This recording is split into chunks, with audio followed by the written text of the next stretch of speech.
Здравейте! Аз съм Благовеста. Аз съм Диан. И сме тук за вас, бъдещи младоженци. Попълваме сватбен бележник с полезна информация. А на колегите, ангажирани в сватбения бранш, предоставяме възможността да ви запознаят с тяхната работа.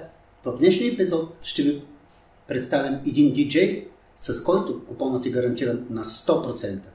А вие, колеги, ако ви харесва нашата идея, свържете се с нас, за да плануваме вашето представяне. Ако това видео ви е полезно, харесайте го и се абонирайте за нашия канал Сватбен бележник. Започваме!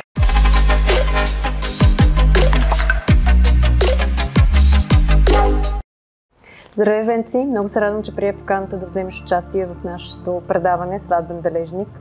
Привет, Блага! И аз съм много доволен и радостен, че бях поканен при вас в това хубаво, готино ново предаване. Кажи нещо за себе си с две думи. Представи се на бъдещите младоженци. Аз съм Венци Василев и съм професионален диджей. Псевдонима ми е диджей Венци. Къде най-често упражнява своята професия? Тъй като запитванията, обажданията са ми от цяла България и пътувам и събитията ми са буквално в цялата страна. От колко години упражняваш тази професия и как се озова в нея? Като тинейджър бях започнал да се занимавам. Купувах си разни по-сериозни и големи уредби. Там се събирахме с приятели по разни хижи, по разни домашни купони. Така леко по леко ме забелязаха и мой приятел при откриването на един нов ресторант ме покани да бъда диджей. Там започна всичко. След това обаче прекъснах, започнах да се занимавам професионално с автомотостън шоута, които предлагам в момента също и за сватби, и за най-различни събития. Нещо много различно, нещо много екстремно. След това пак се върнах към диджейството и вече така горе-долу около 15, може би и малко години на професионално ниво. Последните години работя само единствено това. Какъв е твой стил на работа? Моят стил на работа е по-иновативен, по-модерен. Винаги гледам да съм педантичен и да изпипвам всеки един детайл. Искам моите младоженци, моите клиенти винаги да се чувстват максимално сигурни и спокойни и да не мислят за нищо.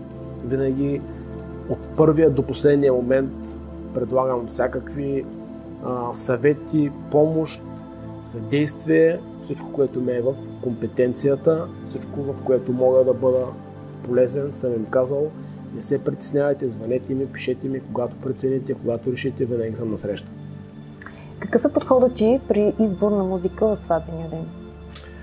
Подходът ми при избор на музика е такъв, че съветвам младоженците да няма забранителен списък на песни, а във вечерта леко по леко да надграждаме, като един списък с около 15-20 парти парчета да ми бъде предоставен преди самото събитие, което горе-долу да ме информира какво се харесва от самите гости, от самите хора, които са на събитието, защото все пак там има от 10 годишни до 60 годишни, които са с различни виждания и с различни харесвания на най-различни стилове по години и декади хитове.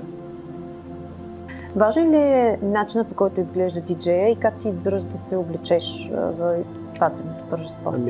За мен е много важен. Постоянно поддържам сериозен арсенал от официално облекло. Задължително всяко събитие ходя официално облечен и мисля, че това е лицето на всеки един професионалист като мен и е много показателно за неговата работа и за неговата педантичност. Приемаш ли музикални желания от гостите?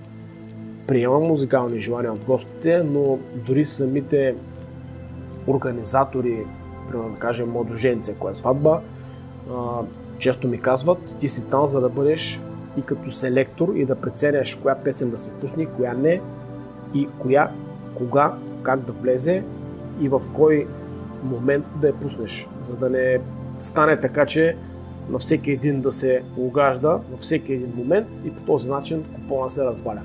И дансинга от пълен става празен. На теб достатъчна ли ти е една среща с младоженците, за да бъде планувано правилно сватбеното тържество и пълноценно? За мен е напълно недостатъчна, тъй като поне аз така практикувам, по няколко срещи, много разговори, много имейли, много насоки, много съвети. Сега, ако е международна сватба, там няма как да направим физическа среща, но пък много пъти се чуваме по телефона, пишем си, видеоразговори.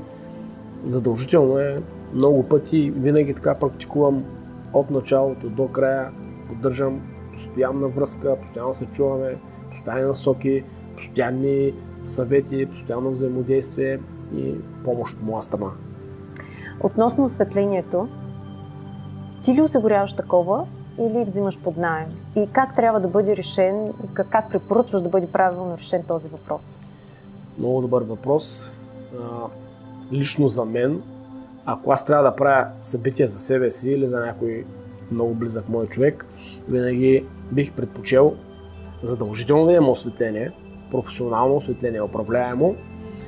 Дори ако трябва да избирам пред различни други екстри, изненади, знаеш, танцови групи и така нататък, осветлението за мен е неизменна част от едно модерно събитие.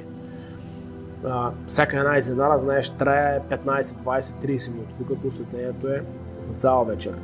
Разбира се, осветлението трябва да бъде управляемо, професионално, с професионален осветител, който освен, че променя целият облик на ресторанта, освен, че прави мястото 3 пъти по-ефектно и по-яко, хората се отпускат повече за танци.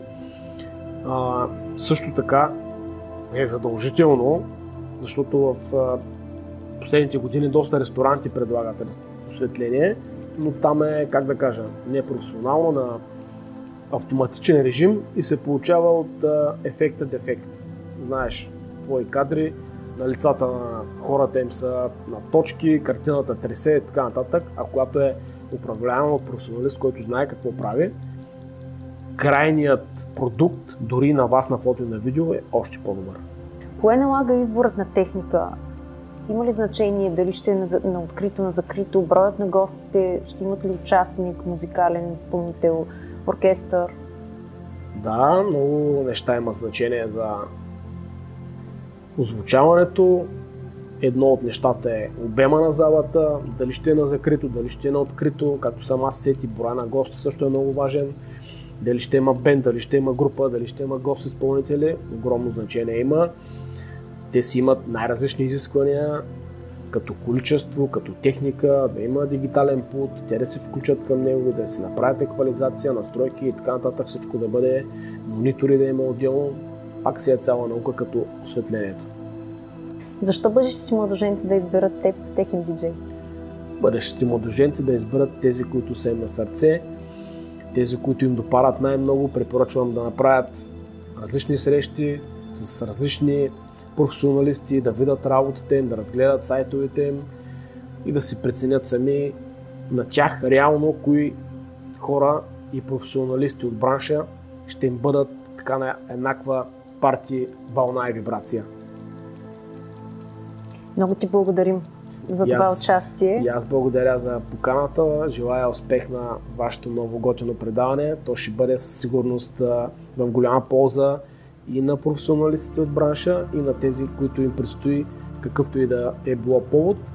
И за накрая искам да кажа, ако още така допълнителни съвети и насоки искате, сайта ми djevents.bg има толкова много информация, снимки, видеа, сравнения, анализи. Може също да почерпите доста опит и да поразгледате и там. И да се вдъхновите още. Много благодарим. И аз благодаря за поканата още веднъж. Днес ви представихме DJ Venci.